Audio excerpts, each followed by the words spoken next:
Para lo que se trata, il risultato di 3/4 di anno 2019, ainda il Parlamento non ha ricevuto nada, di 3/4 acaba na setembro ultimo, e oggi non já acaba na final de outubro, ainda nós não há o resultado se você pode imaginar, de que quanto de gasto e entrada do país Aruba para o que está de 3/4. E nós está acorda, se nos vai bem accurato, e preocupação com o Colégio de Supervisão Financeira a 13 dilanti de 2/4,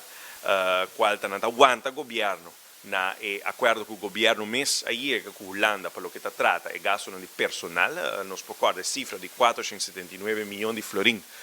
na gasto de personal, se inclui salário, però também e benefício secundário. E essa aqui é outro compromisso do governo Hasi, essa aqui lo baja gradualmente por de ano 2019 vai dilante.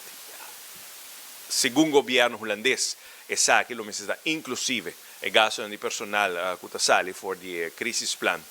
nacional. Sin embargo, il governo di Aruba ha di un'opinione differente. Ovviamente nel momento che bohinca e gasto di personal e quantità di personal che ora qui sta hincada in social crisis plan bohinca den e norma di 479 milioni di florin, lo può surpassare e norma anche, lo può surpassare summa e lo può surpassare anche e quantità di personal che può investire.